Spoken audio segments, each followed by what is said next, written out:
Today we're going to be making a custom pickup, a reissue for a Tiesco Del Rey shark fin.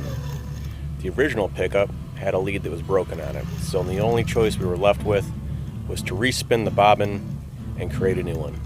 I'm aiming for 8,700, which is a little bit higher than the vintage style that was manufactured with this, but in the end, I think it'll turn out beautifully.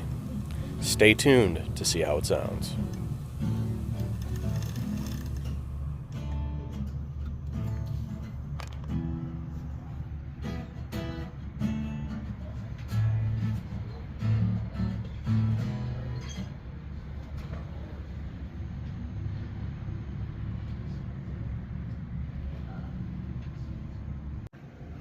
Had to custom wind a pickup for this Tiesco shark fin of 1960s. That's the neck one, works just fine. Although the bridge did not, so I had to rewind it and make a custom one.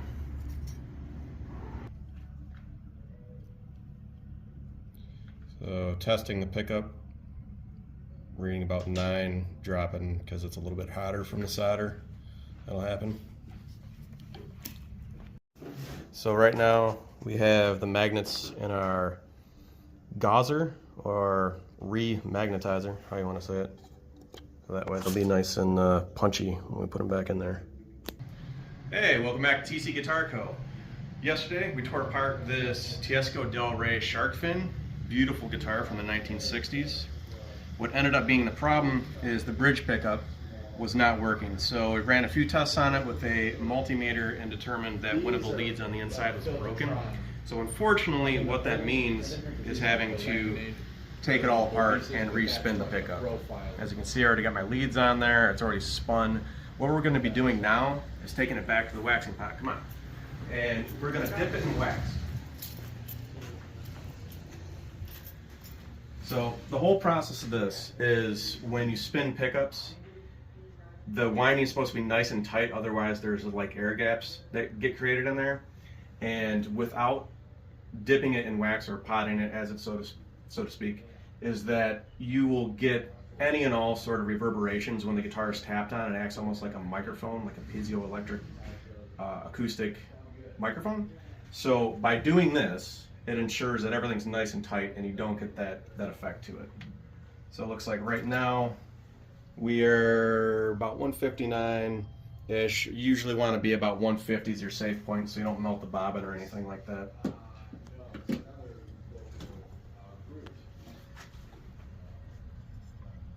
And although we don't have a ton of wax in here at the moment, you kind of want to not let it touch the bottom. I have turned this off though, so the element on the bottom is not too hot. But basically what you want to do is you let this sit in there for a second. I don't know if you can see the bubbles coming out of there. There'll be bubbles that will come out of there, and that's all of the air coming out of the coils, or the windings, so to speak. And when the bubbles stop is when you want to take this out of there. So I'll let that sit for 1 second. Over here we have, like I said yesterday, our gauzer or remagnetizer, whatever you want to call it. With your north and south position, they're always flipped, you know, opposites attract, whatnot. So we'll be taking that out of there, because this is the main, well, the other main part of the pickup that allows you to actually get any sort of micro voltage that will run through and give you signal. So dip this, stir it around a few more times, make sure we're getting all the air bubbles out of there.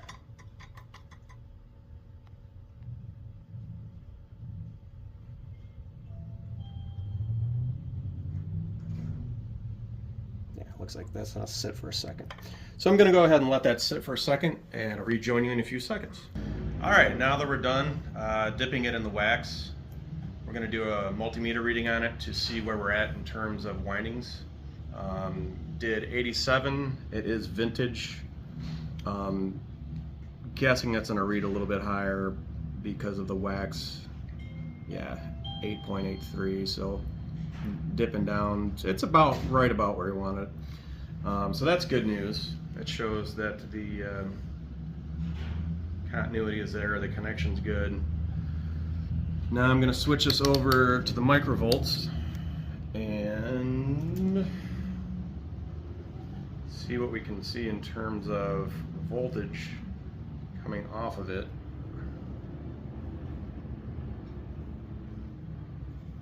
If I can get this together.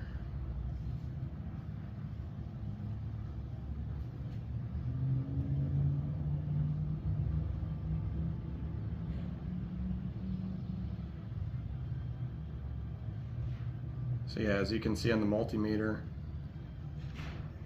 it is reading when something passes by it, which is good news. So, with that being said, we're going to get this wired up into the guitar and make sure to stick around to the end to see the end result.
Alright, so we're just putting in the very last screws of the pick guard. Got the pickup installed. Did a tap sound test. Everything came back good. Sounds pretty good. So all that's left to do now is get this tuned up, and we'll take her to the amp room and see how she sounds.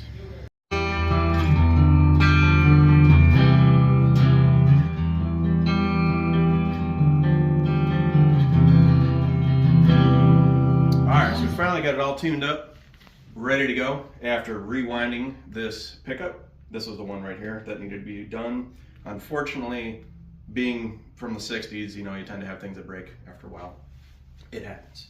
So what we're gonna do is we're gonna do a few different tests with this. We're gonna do cleans, going through each pickup so you can hear the difference.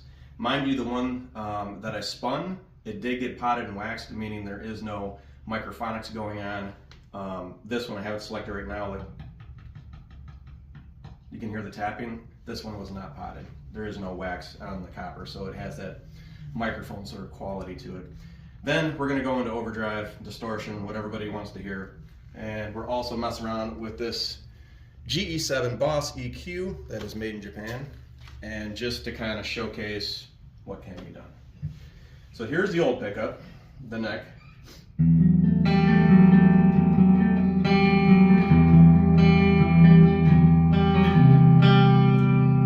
Switch over to the bridge.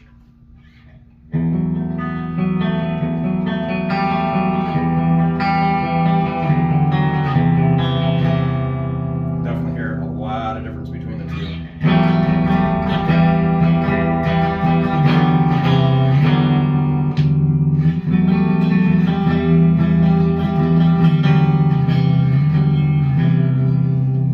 As you can hear, the neck pickup, the old 60s one that is vintage, that hasn't been redone, has a more subdued, kind of muddy quality to it, and that's just because of how it was made in terms of the more standard one in modern practices. So now we will go to some overdrive.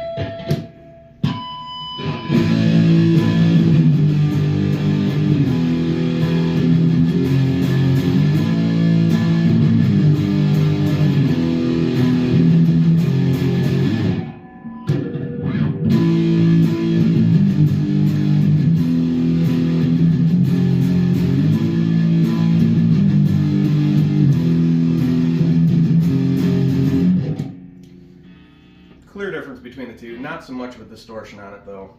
And now let's turn on EQ and go back to cleans.